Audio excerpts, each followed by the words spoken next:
Hello दोस्तों, movie TV में आपका फिर से स्वागत है। आज मैं एक south Korean comedy drama film mister जू द मिसिंग वीआईपी की एक्सप्लेनेशन करने जा रहा हूँ। ताइजू एक जुनूनी आदमी है। वह एक नियमित रूटीन लाइफ जीना पसंद करता है। नाश्ते के लिए बिल्कुल 135 कैलोरी खाना, घर में सब कुछ अपनी फिक्स्ड जगह पर रखना और अपने कपड़ों से छोटे ढीले धागे उठाकर उन्हें सही करना ताकि वो एकदम परफेक्ट लगे। उसे एहसास नहीं है कि उसके पास एक जुनून है, क्योंकि ये जुनून उसे ज़िंदगी में बहुत आगे लेकर आ गया है, खासकर उसके काम में। वह अभी कोरिया की सबसे बड़ी security firm top national security, जिसे NIS के नाम से भी जाना जाता है, उसमें एक एजेंट के रूप में काम करता है। ताइजू के बारे में एक बात यह है कि वह सभी तरह के जानवरों से नफरत करता है। एक दिन लिफ्ट में उसकी मुलाकात एक आदमी और उसके पालतू पग डॉग से होती है। ताइजू कुत्ते को मूंगफली कहता है और जब उसका मालिक नहीं देख रहा होता है तो वह उसका चेहरा बनाता है, और उस समय उसका सबसे बुरा सपना सच हो जाता है क्योंकि कुत्ता उस पर सूसू कर देता है। फिर उसका मालिक माफ़ी मांगते हुए गलती से सूसू को ताइजू के पूरे चेहरे पर रगड़ देता है। काम पर वह बहुत गुस्से में शूटिंग की प्रैक्टिस करता है। उस दिन उसका मूड तब जाकर अच्छा होता है जब उसके कलीग्स उसे मिलने वाले प्रमोशन के लिए एडवांस में बधाई देते हैं। फिर सभी को अपने अगले बड़े प्रोजेक्ट पर डिस्कस करने के लिए एक मीटिंग में बुलाया जाता है। उन्हें चाइना से एक VIP को एक इवेंट में ले जाना है और उसकी सुरक्षा का ध्यान रखना है। यह इवेंट चाइना और कोरिया के बीच डिप्लोमेटिक रिलेशनशिप के 25 साल पूरे होने का जश्न मनाने के लिए ऑर्गेनाइज्ड किया गया है। VIP को शांति के संकेत के रूप में कोरिया भेजा गया है और ये दोनों देशों के बीच डिप्लोमेटिक रिलेशंस के लिए बहुत ज़रूरी है। यह पता चला है कि VIP चाइना की मिंग मिंग नाम की एक पांडा है। डायरेक्टर पूछती है कि क्या कोई इसके लिए चीफ ऑफ सिक्योरिटी बनना चाहता है। हालांकि ताइजू जानवरों से कतई जहर वाली नफरत करता है, लेकिन यह अवसर उसके प्रमोशन को सिक्योर कर सकता है, इसलिए वह ये करने के लिए राजी हो जाता है। इवेंट के दिन मिंग मिंग के आने को लेकर हर कोई एक्साइटेड है। ताइजू इवेंट की ढंग से जांच करता है और चेक करता है कि सब कुछ सुरक्षित है या नहीं। पूरी सुरक्षा को देखने के लिए कई मिलिट्री कुत्तों को भी लाया गया है। ताइजू अपने जूनियर एजेंट क्रोनी से मिलता है, जो अभी न्यूजीलैंड की ट्रिप से लौटा है। ताइजू को इम्प्रेस करने की उम्मीद में क्रोनी उसे एक पेन दिखाता है जो टेम्पररी 100 मील के दायरे में सभी डिवाइसेस को बंद कर देता है। क्रोनी के इरादे नेक है, लेकिन वह बेचारा हमेशा अपनी किस्मत की वजह से फंस जाता है। इसलिए ताइजू ने उससे कहा कि वह जहाँ है वहीं रहे और किसी भी चीज़ में दखल न दे। प्रोग्राम फाइनली शुरू होता है और मिंग मिंग बाहर आती है और हर कोई पांडा को देखकर खुश है और सभी उसकी पिक्चर लेते हैं। लेकिन परेशानी तब पैदा होती है जब गुंडों का एक ग्रुप स्मोक बम और बंदूकों के साथ आता है। वे मंच पर बम फेंकते हैं जिससे सभी भाग जाते हैं। मिंग मिंग भी घबरा जाती है और इधर उधर भागती है। क्रोनी यह देखता है और उसका पीछा करने के लिए गाड़ी पर चढ़ जाता है। ताइजू भी उसके पीछे भागता है, लेकिन उसे रुकना पड़ता है जब गुंडे मिंग मिंग को बेहोश करने वाली गन से मारते हैं। वे उन्हें रोकने की कोशिश करता है, लेकिन वे उसे वैन के अंदर लाने के बाद ताइजू को भगाने के लिए दूसरे स्मोक बम का इस्तेमाल करते हैं। ताइजू उनका पीछा करने वाला था, लेकिन तभी क्रोनी ने उसे अपनी गाड़ी से मारा, ये साबित करते हुए कि उसका होना हमेशा मुसीबत ही पैदा करता है। ताइजू हवा में उड़ता है और रोड पर अपना सिर मारते हुए नीचे गिर जाता है। बेहोश होने से पहले वह देखता है कि एक गार्ड डॉग उसकी ओर दौड़ रहा है। वो कुत्ता उससे पूछता है कि वह इतनी सीरियस सिचुएशन में क्यों सो रहा है, और फिर वो उस वैन का पीछा करता है। जब ताइजू की नींद खुलती है तो वह खुद को सर्वाइकल कॉलर के साथ अपने घर में पाता है और यह पता चला है कि कल की घटना को NIS द्वारा ऑर्गेनाइज्ड एक ट्रैप घोषित कर दिया गया है, ताकि ऐसा लगे कि रियल में ऐसा कुछ भी नहीं हुआ है। मीडिया से मिंग मिंग की किडनैपिंग को छिपाने के लिए ऐसा किया गया है। ताइजू काम पर जाने के लिए लिफ्ट में चढ़ता है, जहां वह फिर से पग डॉग से मिलता है। इस बार वह कुत्ते को उससे बात करते हुए सुनता है। वह बोल रहा है कि वह ताइजू के चेहरे पर फिर से सूसू का झरना बहाना चाहता है। वह ये सोचकर घबरा जाता है कि शायद वह पागल हो गया है।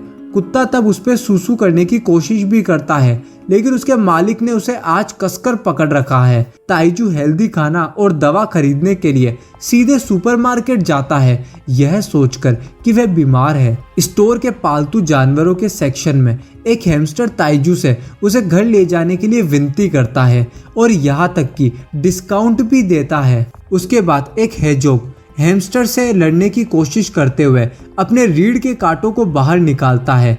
जैसा कि वे बहस करते हैं कि बेहतर पालतू जानवर कौन है, ताइजू वहां से भाग जाता है। वह अपने काम पर जाता है और टैंक में मछलियों को उस पर हंसते हुए सुनता है। उन्हें यह फनी लगता है कि वह कल प्रमोशन की उम्मीद कर रहा था और अब उसे निकाल दिया जाने वाला है। ताइजू अपनी डायरेक्टर से पूछता है कि क्या उसे काम से हटाया जा रहा है। वह बताती है कि वह सबसे अच्छे एजेंटों में से एक है, इसलिए उसे खोना कंपनी के लिए बहुत बड़ा नुकसान होगा। मछलियां तब एक एम्प्लॉय द्वारा टैंक में नाक की गंदगी छोड़ने की बात करती है।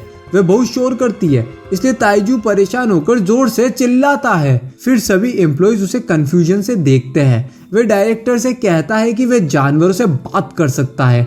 ये सोचकर कि वह होश में नहीं है, वह उसे कुछ दिनों के लिए आराम करने के लिए कहती है। उसके बाद ताइजू जू में जाता है, जहां नकली मिंगमिंग को रखा गया है। वास्तव में पांडा की ड्रेस में क्रोनी है, ताकि लोगों को शक न हो कि असली को किडनैप कर लिया गया है। जैसा कि ताइजू और क्रोनी पिछले कमरे में बात करते हैं, क्रोनी गलती से अपनी कॉस्ट्यूम में आग लगा देता है और फिर उसे हॉस्पिटल ले जाना पड़ता है। घर लौटते समय ताइजू को एक फीमेल गोरिल्ला बुलाती है।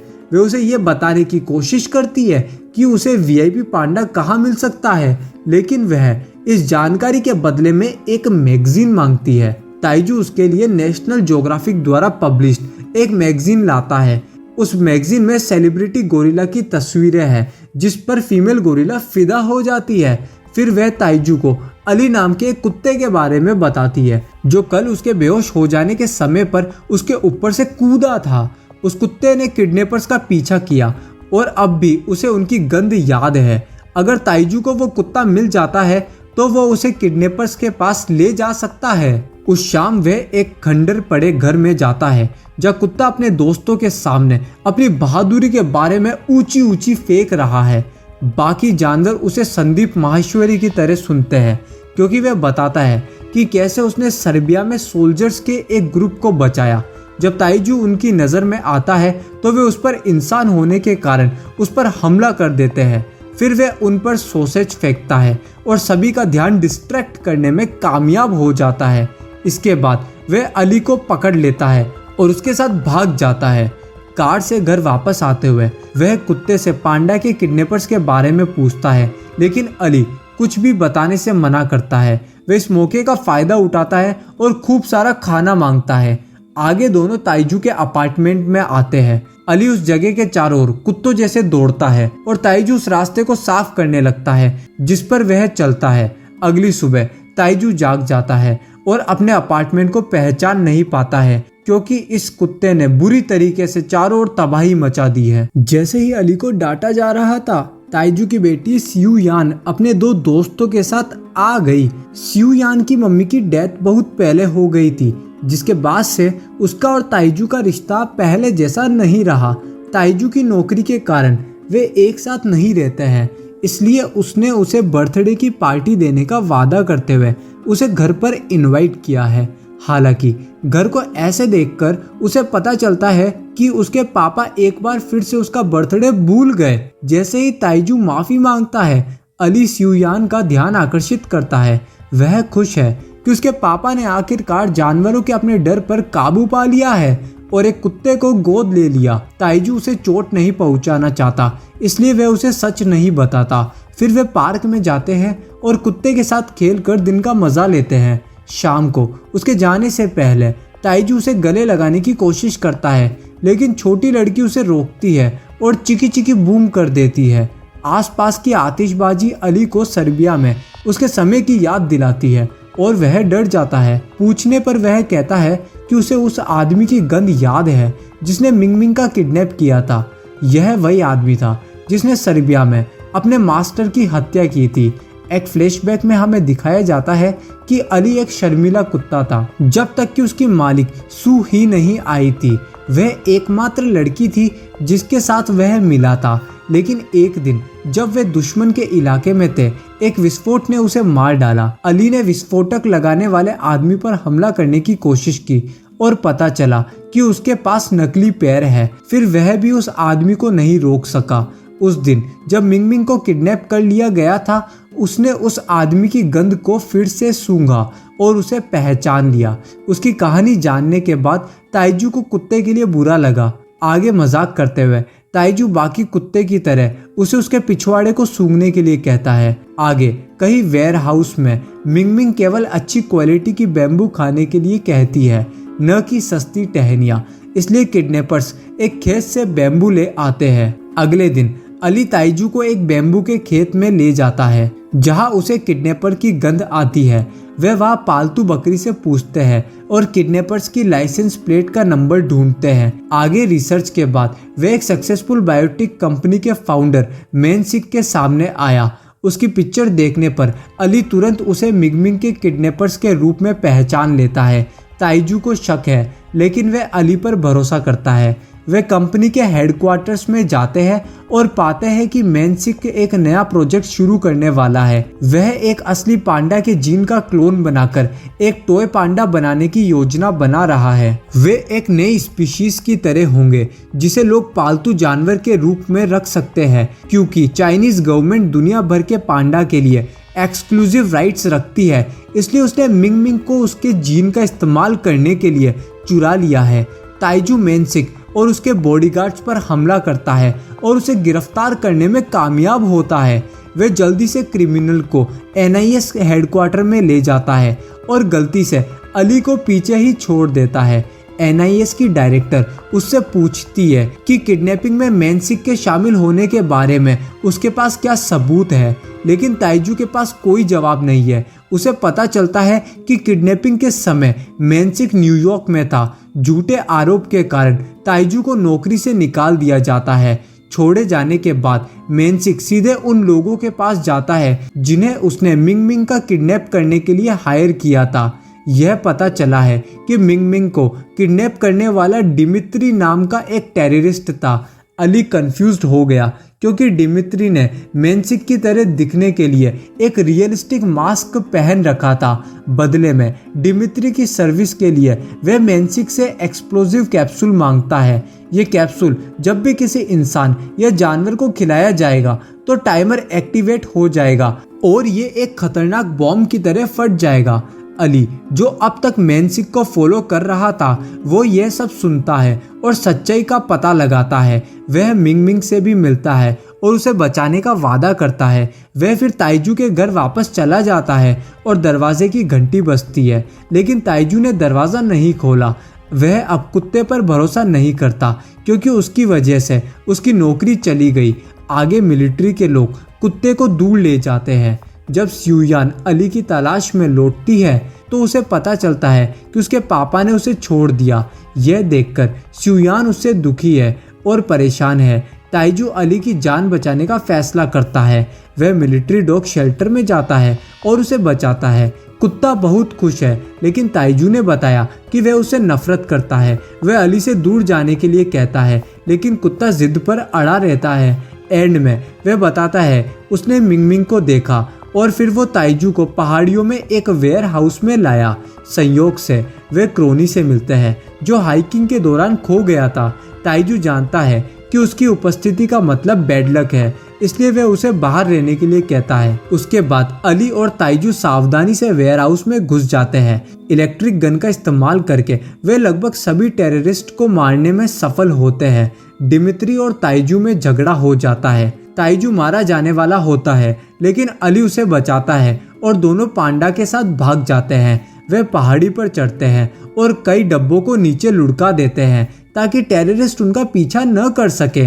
एक डब्बे के साथ क्रोनी भी नीचे गिर जाता है। बाकी 3 पूरी रात दौड़ते हैं और एक हाईवे पर पहुंचते हैं। सेलिब्रिटी होने के नाते मिंगमिंग एक ब्रेक मांगती है क्योंकि वह ज़्यादा वजन कम नहीं कर सकती।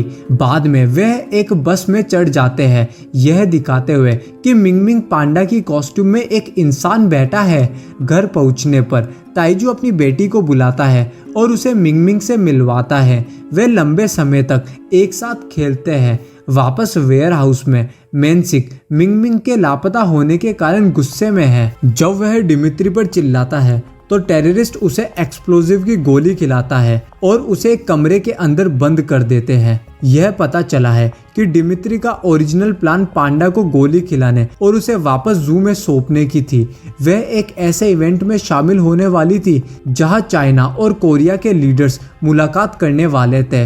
वह नेताओं के साथ उस जगह को उड़ा देना चाहता था। जब टेररिस्ट का ग्रुप बाहर होता है तो घर में विस्फोट होता है। वो यह दर्शाता है कि मेंसिक को खिलाई गई गोली ने काम कर दिया है। घर में वापस ताइजू डायरेक्टर को बुलाता है और उसे मिंगमिंग से मिलवाता है। उसका घर भी उन सभी जानवरों से भरा हुआ है जिनसे उसने अब तक बात की है। वे एंड में मिंगमिंग के लिए एक बड़ी कार को बुलाते हैं और उसे उस जगह पर भेजते हैं जहाँ लीडर्स मीटिंग कर रहे हैं। उसे विदा करते समय अली को एक अजीब सी गंध आती है और वह उसके पीछे जाता है। फिर अचानक उसे डिमित्री के लोगों द्वारा फिर से अगवा कर लिया जाता है। ताइजू और उसकी बेटी उन्हें उसे दूर ले जाते हुए देखते हैं, लेकिन वो उन्हें रोक नहीं पाते हैं। ताइजू घर लौटता है और तोते से अली को खोजने के लिए कहता है। तोता बारी बारी से शहर के सभी पक्षियों को बताता है और कुत्ते की तलाश करने लगता है। इस बीच डिमित्री जबरदस्ती अली और बाकी मिलिट्री कुत्तों को एक्सप्लोसिव कैप्सूल खिलाता है क्योंकि वह भी प्रोग्राम में होंगे। डिमित्री विस्फोट करने के लिए उनका इस्तेमाल करना चाहता है। प्रोग्राम शुरू होता है और वर्ल्ड लीडर्स एक दूसरे से मिलते हैं। जब मिंगमिंग के परफॉर्मेंस का समय होता है, डिमित्री अपने फोन से उल्टी गिनती शुरू कर देता है। कुत्तों को छोड़ दिया जाता है जिससे हर कोई दहशत में आ जाता है क्योंकि दरवाजे बाहर से बंद है। ऑडियंस को भागने का मौका नहीं मिलता। घड़ी में केवल कुछ सेकंड्स बचे होने के साथ ताइजू क्रोनी के पास जाता है और उसके स्पेशल पेन का इस्तेमाल करता है और डिमित्री के फोन के साथ साथ सभी इलेक्ट्रॉनिक डिवाइस का सिग्नल फ्रीज कर देता है, जिसका मतलब है कि बॉम्ब डिफ्यूज्ड हो गया है। डिमित्री भागने की कोशिश करता है लेकिन अली उसका पीछा करता है। वह छत पर जाते हैं और एक दूसरे से लड़ते हैं। इस दौरान अली बुरी तरीके से घायल हो गया। डिमित्री कुत्ते को गोली मारने वाला है लेकिन ताइजू उसकी जान बचाता है, लेकिन इसके कारण उसको गोली लग जाती है। अगले सीन में ताइजू हॉस्पिटल के बेड पर जागता है। उसे पता चलता है कि अली उसके पास है और ठीक नहीं है। वह कुत्ते से मिलने के लिए आगे बढ़ता है और उसे मरा हुआ पाता है। वह और सियुयान रोते हैं। हालांकि थोड़ी देर बाद एनिमल डॉक्टर का कहना है कि अली अभी सो रहा है। एंडिंग सीन में हमें अली को डायरेक्टर से उसकी बहादुरी के लिए मेडल पहनाते हुए दिखाया जाता है। इस तरह के और वीडियो देखने के लिए सब्सक्राइब करें, नोटिफिकेशन बेल चालू करें और चैनल को मदद करने के लिए वीडियो को लाइक करें। वीडियो देखने के लिए दिल से धन्यवाद।